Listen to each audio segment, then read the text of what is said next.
It's our final edition of Buc Update Central for September. I'm Parker Schwartz. We have your highlights for this week in ETSU athletics. Men's soccer, a match against Kentucky. Football back on the gridiron, and conference openers for both women's soccer and volleyball. We'll start with head coach Carl Torbush and the crew in Spartanburg, South Carolina. Bucks playing at Wofford College for the first time since 2003. Terriers a tough opponent.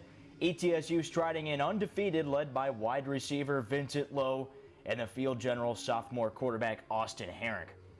First drive of the game for Wofford, 11 plays, 79 yards. Andre Stoddard, first touch of the season, a 5-yard score at the break, 14-0 Terriers. Did not improve for the Bucks in the second half. This time Lorenzo Long, one of his 2 scores, and the Terriers amassed 350 yards on the ground. Not surprising for a triple option team. ETSU only 5 total first downs. One here from Kobe Kelly on a 9-yard grab.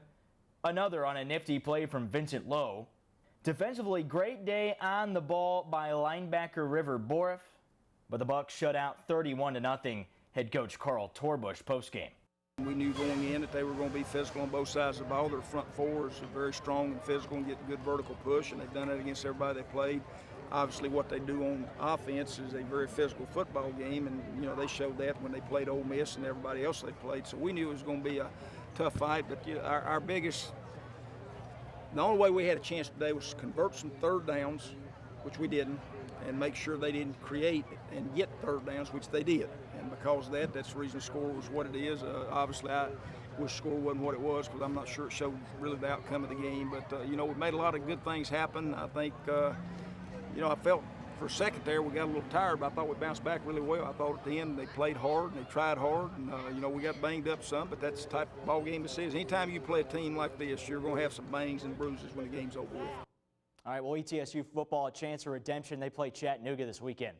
As for men's soccer on the pitch, they have had an astute non-conference slate. How about matches with West Virginia, North Carolina, and now Kentucky and Lexington at the bell? Head coach Bo Ashani and the Bucks fresh off an upset of UNC. Keeper Johnny Sutherland named SoCon Player of the Week.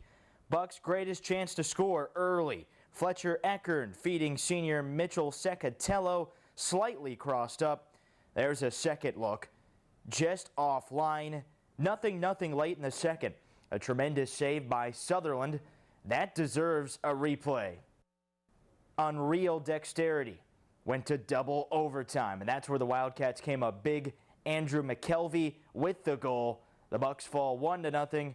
Matches at Furman and at home against Mercer this week to start conference play. On the pitch for Adam Sayers Women's Club at the Citadel first, a team the Bucks beat 8-0 last season. 2016, a nice 4-1 victory. First goal late in the first half, Simona Karen, assisted by Isabel Hodgson, who netted the Bucks' second goal that was assisted by Irina Bruch. You get the picture here. It was Bruch who had the third goal for the Bucks. 3-0 at this point, and ETSU rolled on to the win with 20 total shots. Stiffer test in Macon against Mercer. A goal down. Eleonora Goldoni off the deflection from Georgia Allen. We're tied at 1.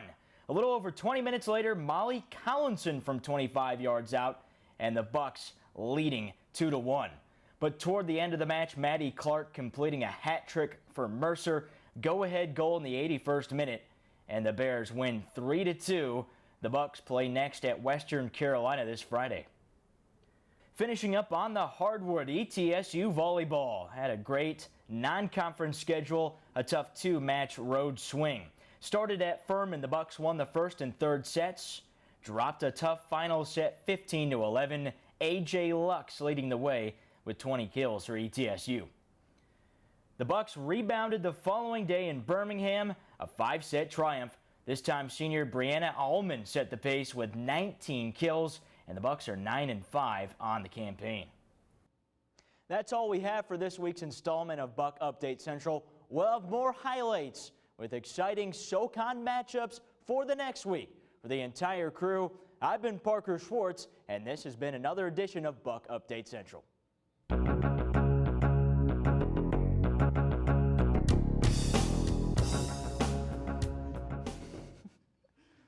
the dancing tour bush.